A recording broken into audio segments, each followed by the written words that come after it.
My name is Brian Knight. I'm with Nitel. We're a US-based internet service provider. I want to talk to you today real quick about what we've seen during SD-WAN customer premise deployments. Quick bit about who we are. We're a US-based wireline internet service provider, so your internet MPLS layer 2 Ethernet services. We're very focused on business customers. We've got 7 POPs around the country, so we operate our own network. In addition to that, we also do managed hardware, so routers, VoIP gateways, we do firewalls for customers, and now we do SD-WAN. So what was SD-WAN to us when we started this project? We envisioned this as an easy MPLS VPN replacement, something that we could drop in and offer customers the good virtual private networking without having to run a wire line down to the customer site and do an MPLS VPN.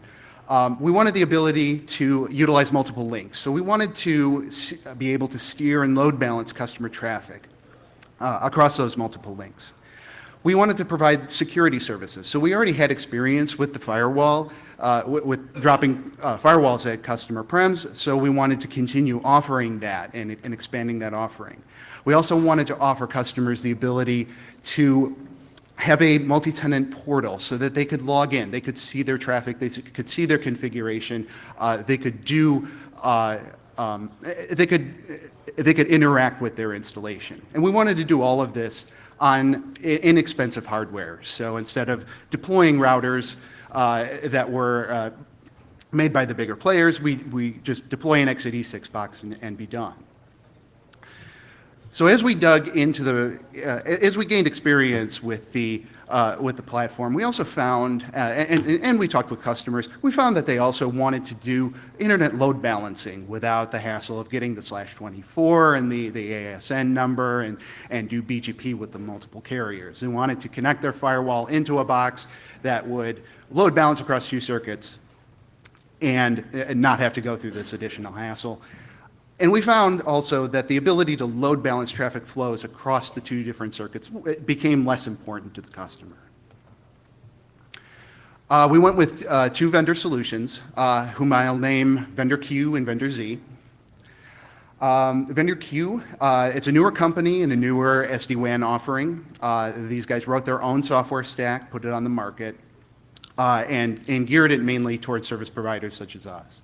They provide a multi-tenant web portal. They do centralized analytics as well on logs. So all of the deployed CPE boxes report up to a centralized software stack, and the logs are they're kept within that stack. So I mentioned the core stack of servers. There's 3 servers in this solution. There's the management console, that's that pane of glass the customers log into. There's a virtualized route reflector that runs BGP among all the nodes. They call it a controller. And then there's the log gathering and log database items. Vendor Z, they're a little older, a little more established. They adapted their firewall product. They had a pre-existing firewall product. They adapted that to do SD-WAN. They have a centralized configuration server, but all of the logging, all of the information about sessions is kept on the firewall at the premises. So if you want to see firewall, you have to log into the firewall that's at that location and view the logs there. There's no centralization of that. That makes the core components very easy. There's a single management console server that's required. If the customer needs to get regular reports out of their SD-WAN or out of their firewalls, there are servers that can be built up. Those servers reach out to the devices, gather up those logs, and generate the reports. We went live in June 2017 with Vendor Q. Vendor Z went live 8 months later. And right now we're sitting at a little over 250 units, shipped to about 35 customers. So here are some of the challenges that we went through. Sourcing the white label hardware for Vendor Q's offering turned out to be fairly difficult. Those vendors don't stock hardware by themselves. So we found ourselves placing orders, and the vendors would turn around and say, okay, your hardware will be ready in about 8 to 12 weeks. 8 to 12 weeks. So the vendor queue has realized this is a big deal, and they're helping to reduce these intervals, but it still remains a challenge for us. Software, there's right now a gold rush going on in the SD-WAN market. Everyone's in a rush to capitalize on it. So co-quality can sometimes be a struggle. And we found this with some of the newer players is we'll have the odd software crash that we have to work through and figure out. And we encountered a learning curve. With the newer vendor queue, we had to learn their system, and we had to start from ground zero and work through those issues. And being a newer vendor, their documentation isn't built up quite as much as some of the other players, so that's another contributing factor.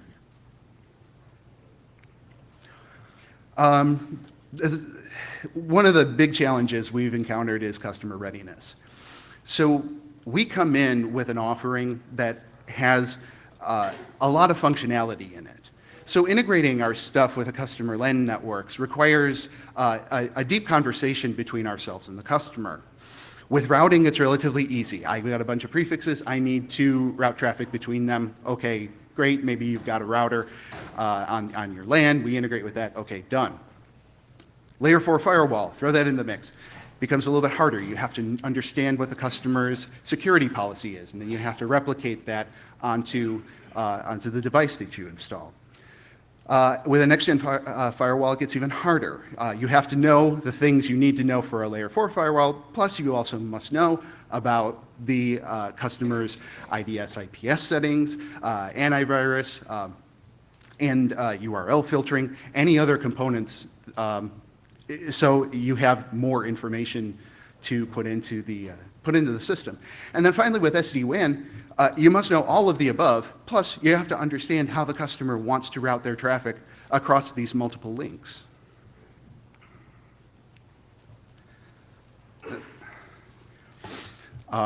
We found that integrating a customer's existing MPLS network turned out to be unexpectedly difficult. One of our vendors, vendor queue, requires access to that core stack that we've built up in order to operate. Well, within a third-party MPLS network, there is no reachability except if the customer puts a firewall in their network, it announces that to all of their sites, and it can route that traffic back out the internet and hit our stack. And this tends to lead to failure modes that are difficult to describe to the customer. It's difficult to have a conversation with them about that. Third-party MSPs, working with the third party on behalf of the customer, it tends to increase that difficulty, but not always. Finally, metered internet connections have been a challenge for us. Vendor queue uses ping probes to determine reachability. So take a 3-site network, all 3 sites are going to ping each other in order to determine if the links are up or down. It turns out if you connect that to a 3G, 4G network, it leads to some interesting bills coming your way. So we had to work through some of those issues. We learned during that switching to a hub and spoke topology helps alleviate that in a big way. Prior to that, we were deploying in a mesh configuration where all nodes would ping all others. And that's all I have. I think we have 30 seconds for questions. Quick, go. Okay. All right, let's thank the speaker.